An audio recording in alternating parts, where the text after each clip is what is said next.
massive poker games with billionaires, an FBI investigation of his actions, affairs with girlfriends on his payroll, duffel bags of cash carried through airports, Hollywood actors, foreign businessmen, and tens of millions of dollars won and lost in a single night. This is just the tip of the iceberg on the craziest poker story you've ever heard. This is the story of Thomas Goldstein. A federal indictment. An FBI investigation into Thomas Goldstein. Thomas, European businessman. We don't know anything about him. Over $14 million in debt. A Texas billionaire. The guy likes to splash around.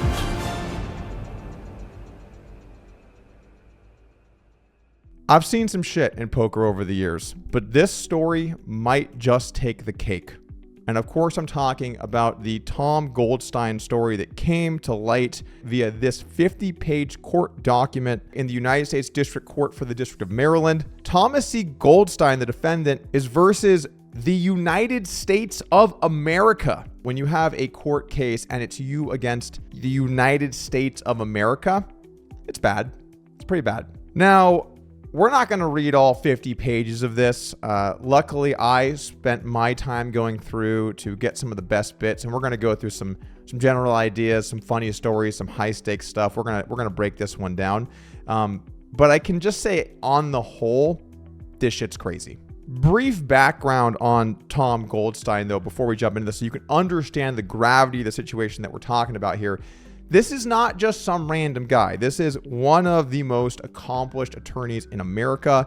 He has done more work in the Supreme Court than probably any other attorney currently alive or in modern times. This is the cream of the crop. This is the top floor. It doesn't get higher than this, which is why the whole thing is just so stupid. I don't really understand how someone like this gets caught in this, but regardless, this is a real person with a real history of practicing law at the top tier. In 2013, he received the Peabody Award, which is the kind of award I've definitely heard of but didn't know what it was. Basically, the Peabody is given to people for covering the most powerful, enlightening, and invigorating stories in TV, radio, and online media. And I can say at the end of today, I think you are going to feel quite invigorated, so perhaps I should also be receiving a Peabody Award, but I'll leave that to the side. From 2016 to 2023, he was the sole owner of Goldstein and Russell, a boutique law firm in Bethesda, Maryland. I gotta say, by the way, if you're the sole owner,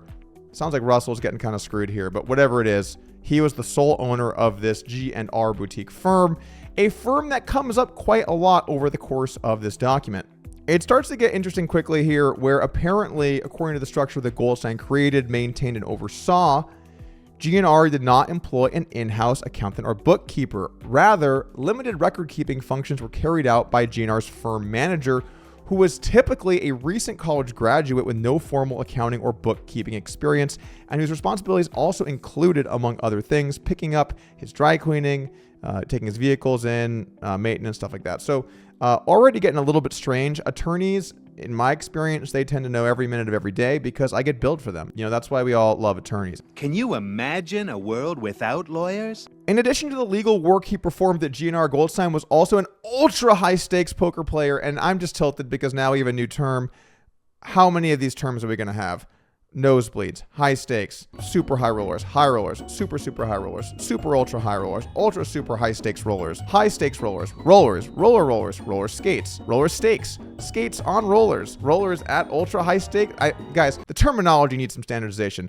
I digress. He was frequently playing in matches or series of matches in the United States and abroad involving stakes totaling millions or even tens of millions of dollars.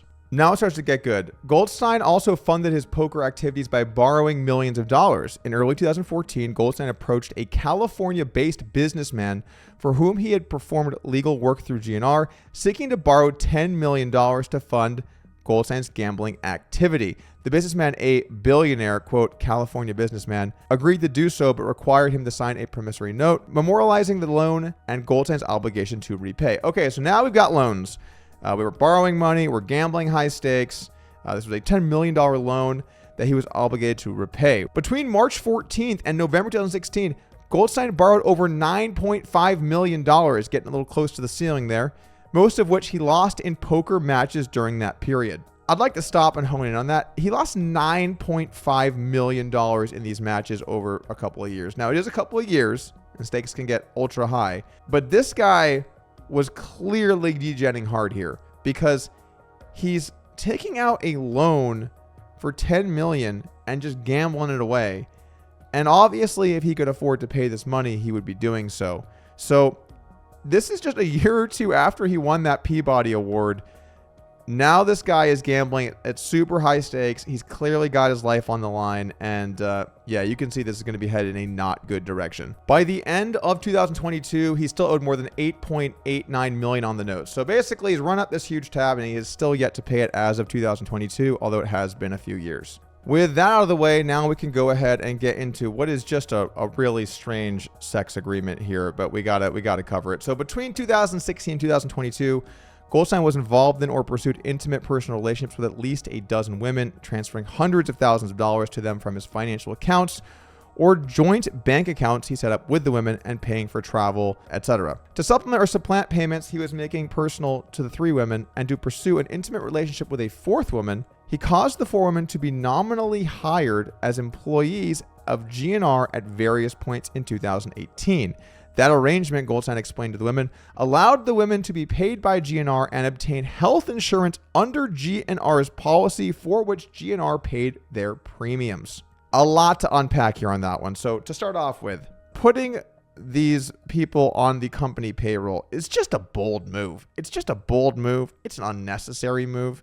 I guess you got your one guy that's keeping the books that is also taking your car into the shop that maybe he's not catching this, but it's creating this paper trail of illegal activity. It just, why are you doing this? But I'd love to hone in on this exact agreement. So he's paying three women for, I suppose, intimate relationships, and then he wants to pursue a fourth woman, but it seems like that's not cool.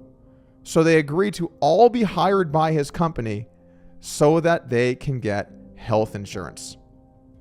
That's an insane story. I'd love to see that negotiation in real time. Hey, okay, look, so I know I'm seeing you three, but there's a fourth girl, and what I'm willing to do, I put together a pretty compelling package. Of course, it's got dental, any kind of vision stuff. Like Monica, I know you can't see too well, but this could really help you out. And, she also, of course, will get health insurance. I think it's important we're all healthy and strong in this together. It's the best I can do. Although Goldstein caused the women to be listed and paid as employees of GNR during 2018 and covered under health insurance, the women performed little or no work for the firm and therefore did not qualify for health insurance. That does make sense to me. Although one of the women performed no work for GNR, the firm at Goldstein's direction paid her more than $4,000 in salary over approximately 1 month.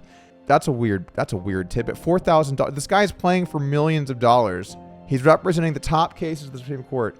He's one of the most esteemed lawyers in the world. And this document's allegations are that he was paying her more than $4,000. Oh my God, the outrageousness of this amount of money. I just can't believe it. And you got to give the guy some credit. He sticks to his principles. It's like he's cutting costs where he can. That was a little random side tour, and I'm sure it bolsters the case, and it definitely doesn't make him look great, but I figured it was funny enough to want to put in the video for you guys. So let us march forward. Goldstein schemed to evade taxes, file false and fraudulent tax returns, and failed to pay taxes when due. Goldstein used over $1.1 million of GNR funds to pay personal debts in 2016. Goldstein falsely understated his gambling winnings by more than $3.9 million in 2016. In 2018, he falsely told an IRS revenue officer seeking to collect his unpaid taxes for 2016, and his unpaid tax liability for that year was attributable to a legal case resulting in a large payment to Goldstein, whereas in truth, his liability was attributed principally to gambling income. He diverted $250,000 in legal fees. He used some other fees. He did $200K to some professional player to satisfy a personal gambling debt. All of this stuff goes on and on and on. There is just a gigantic number of these instances that they are claiming, mainly in the $100,000 to $200,000, although they're also saying he omitted tons of winnings in all kinds of places. So this seems like a bad time. Getting into the meat and potatoes here, these are probably the things you guys are going to find most interesting. Between in or around March 2016 and late December 2016, Goldstein engaged in a series of heads-up poker matches with three ultra-wealthy individuals, two located in Asia, Foreign Gambler 1 and Foreign Gambler 2, and one located in Beverly Hills, California Businessman 2. In preparation for these matches, Goldstein sought and obtained guidance and coaching from 2 professional poker players, Professional Gambler 1 and Professional Gambler 2, as well as others to study the historical playing patterns and betting strategies of his 3 opponents and hone his strategy against them. As part of his preparation for the heads-up match with Foreign Gambler 1, Goldstein authored and discussed with Professional Gambler 1 and Professional Gambler 2 a 24-page memorandum detailing the strategy and tactics he devised based on Foreign Gambler 1's playing patterns and computer-simulated practice. Goldstein also updated and revised the memo and created versions of the memo reflecting the changes made to further improve his chances at winning against Foreign Gambler 1 in future poker matches. So basically, guys, they teamed up, they used hand histories, they talked strategy. Imagine talking strategy for money. Scumbags. There's a lot of crazy stuff to unpack here with this one. So first off, I would love to know who all these people are. The foreign gamblers, maybe a little less interesting. California Businessman, fairly interesting. And the 2 professional gamblers.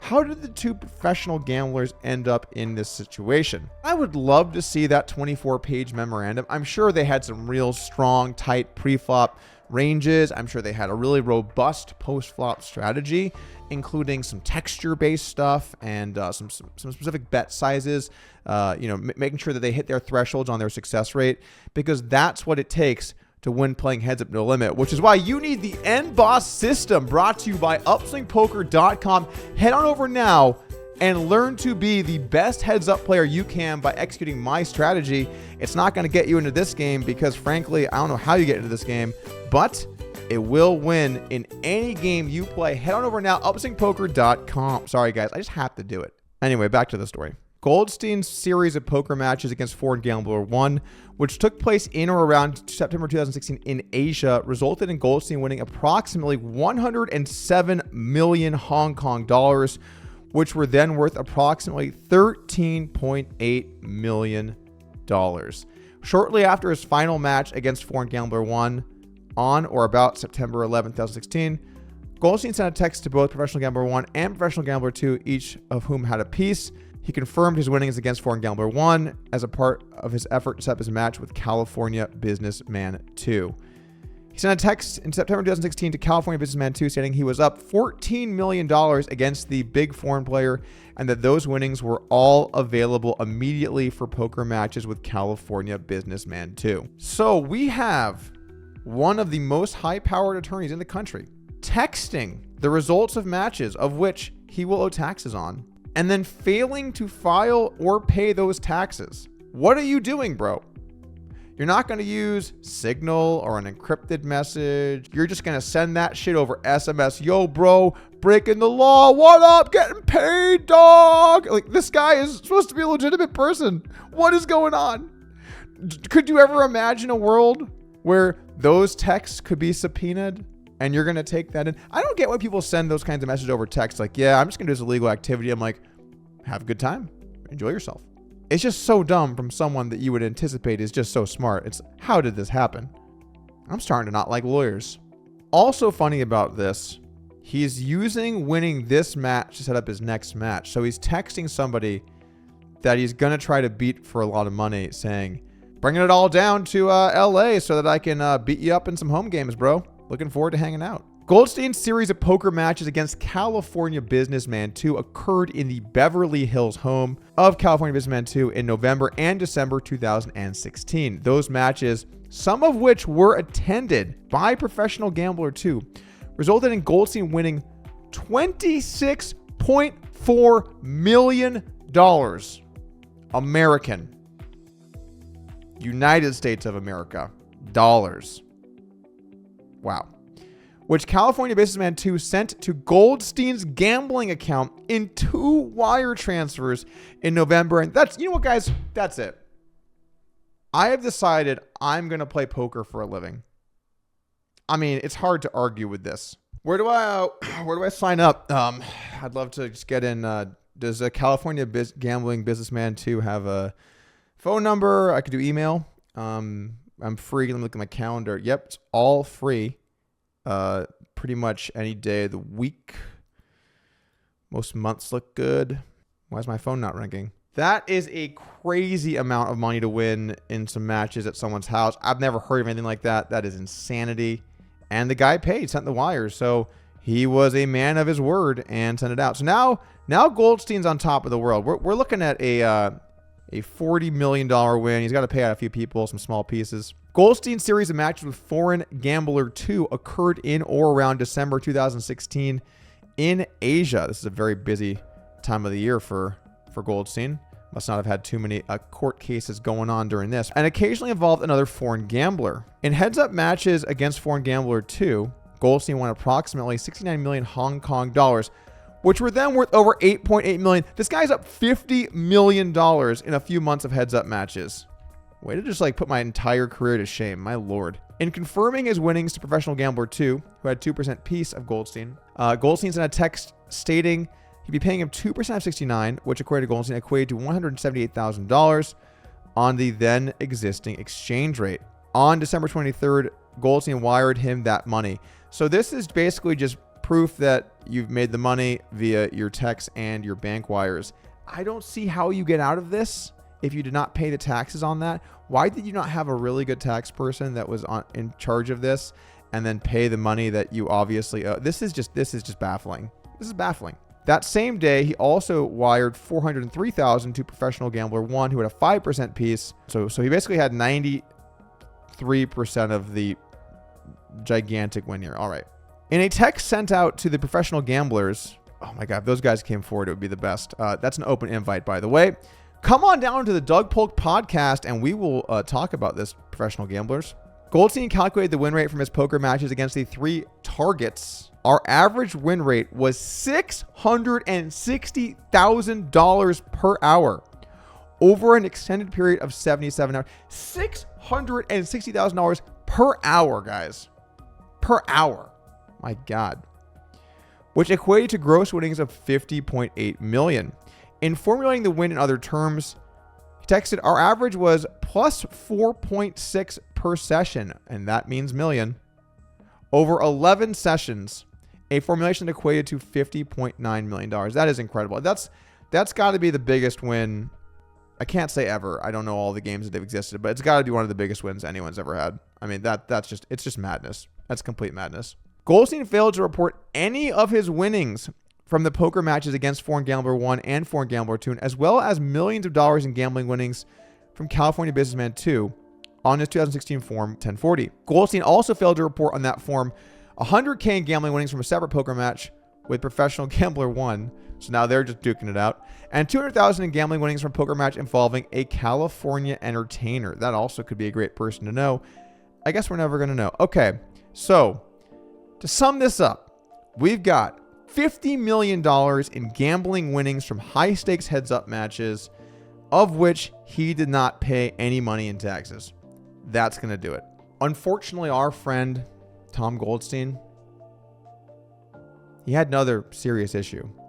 One that us heads-up guys like me and Tom, we duke it out in the ring one-on-one. You look at a man in his eyes, and you know if he's got it or not. But unfortunately for us, there's also ring poker matches. And between other heads-up and ring poker matches during 2016, in which he lost millions of dollars, to pay off some of those gambling debts, Goldstein caused 4 wire transfers totaling $900,000 to be sent from GNR.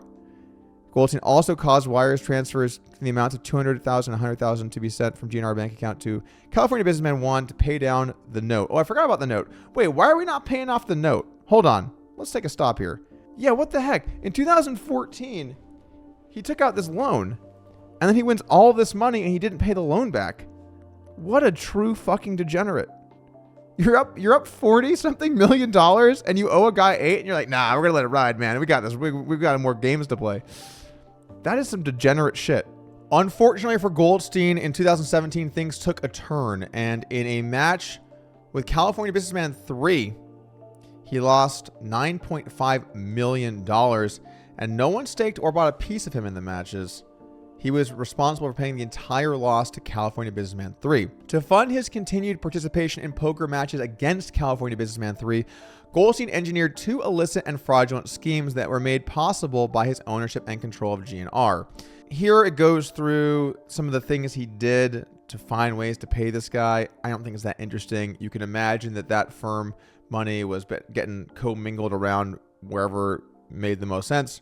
But I will note the payments were a good amount smaller than the $9.5 million that he owed. By the end of February 2017, he had experienced but not yet fully paid net losses of approximately $10 million to California Businessman 3.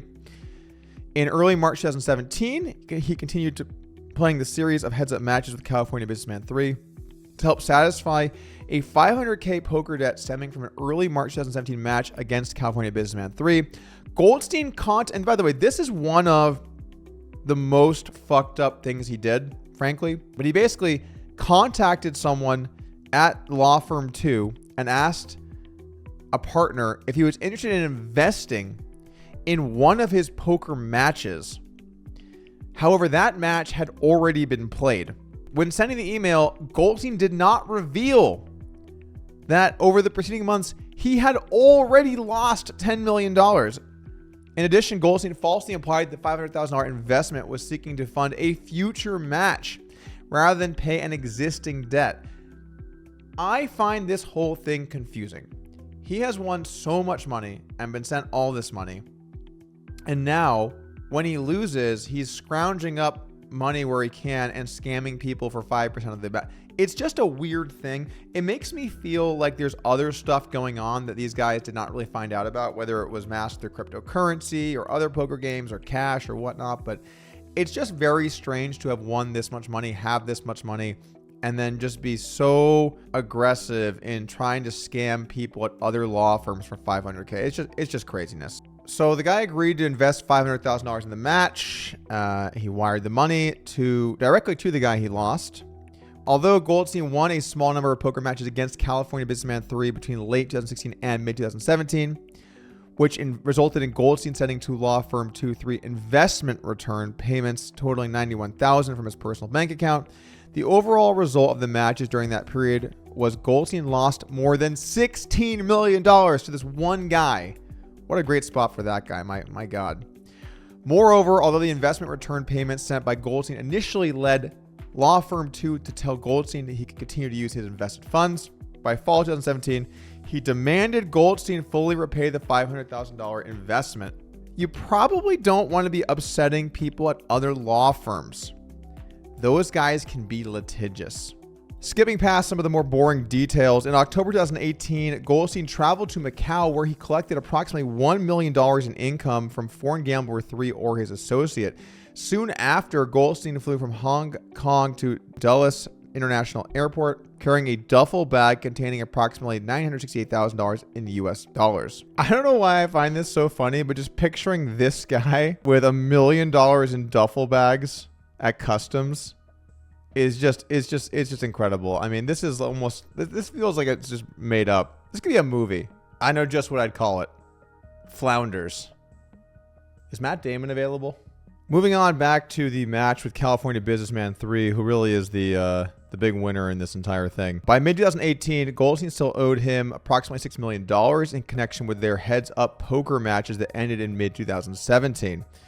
Because he was not making sufficient regular payments to reduce this debt, he required him to sign a note promising to pay down his $6 million debt on a regular schedule with interest. After agreeing to do so, on or about August 22, 2018, Goldstein signed an unsecured promissory note dated August 21st, 2018, Note 2. Basically, he had certain payment terms. Pursuant to Note 2, Goldstein made certain payments between October 2018 and the end of 2021, at which time he still owed over $4.5 million. 2019 was a pretty small year. He did have a heads-up match with a movie producer.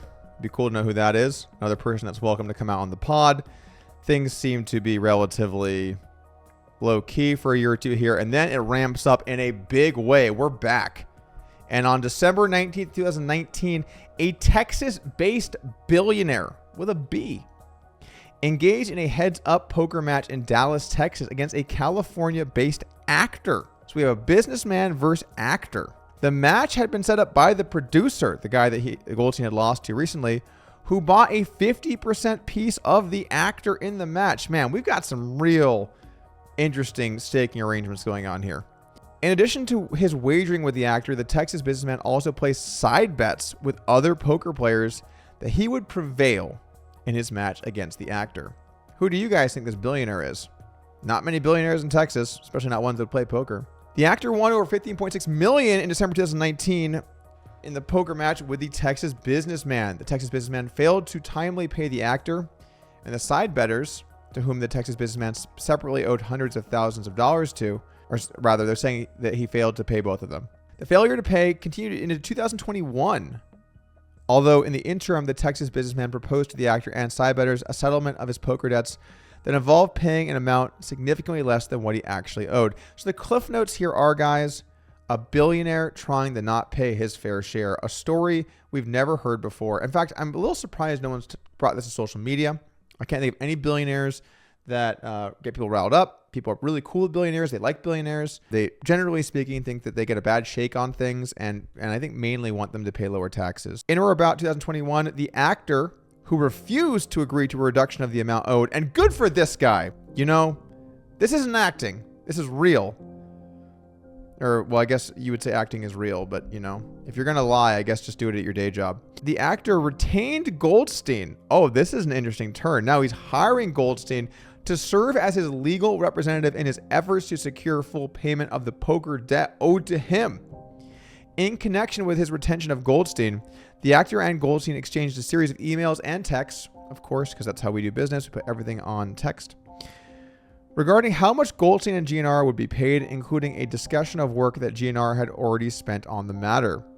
Goldstein and the actor ultimately agreed that the actor would pay Goldstein a contingency fee based on a percentage of the amount that they were successful in getting back from the Texas businessman. As a result of Goldstein's legal efforts, including an email Goldstein sent from his firm, the Texas businessman agreed in mid-2021 to pay the actor in full.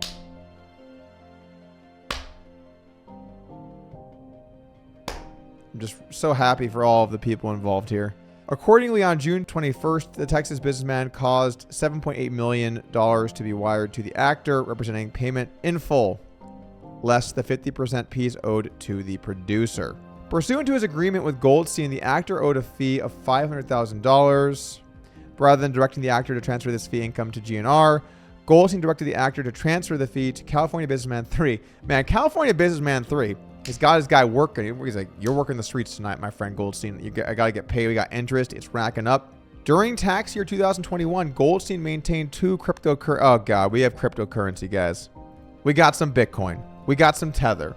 It's only going to make this more complicated. So he used cryptocurrency accounts to engage in approximately 200 transactions. So that's a good number. With a total transaction volume of more than 8 million. That's actually less than you would think that would be for 200 transactions. I find this kind of funny. It doesn't really matter that much, but in 2021, Goldstein falsely answered no on his form at any time during 2021. Did you receive, sell, exchange, or otherwise dispose of any financial interest in any virtual currency? Yeah, that's gonna be tough, man. This is I'm not an attorney, but this is gonna be a tough case to beat. Another little nugget here. Goldstein acknowledged his substantial debts to California Businessman 1 and California Businessman 3 in communications with them and their representatives. In 2021, payments on the debt and in the debt instruments themselves. Moreover, Goldstein also acknowledged the existence of these debts in the July 2019 email. Communication to the legal representative of a woman who was threatening to sue Goldstein. In response to the legal representative proposal that Goldstein pay a settlement to the woman to resolve her legal claim, Goldstein countered by stating that suing him would be, quote, totally and utterly pointless because he, quote, owed more than $16 million privately and also, quote, had a massive tax lien. So that's basically it here, guys. Then it goes into all 22 counts against him with a bunch of records and the amount of taxable income and everything that, you know, goes into this. And then finally, it is signed by Eric Barron, United States Attorney, on January 16th. So what are the big takeaways here from this story? The first big takeaway is that there are crazy heads-up games that we are not privy to, and that is obviously happening some amount. It's wild. Also, this player clearly has some pretty degenerate tendencies, and this case is serious business. I actually asked my attorney, can you go through this for me and just kind of like let me know, like, how serious is this? And he finished it and said, quote, I finished reading it, and I would say that Goldstein is in exceedingly deep shit. So there you have it, the legal opinion from my attorney that didn't know I'm putting him in a video. Shout out to my attorney. And that's going to be it. Oh, one last piece of information here, too, before we go.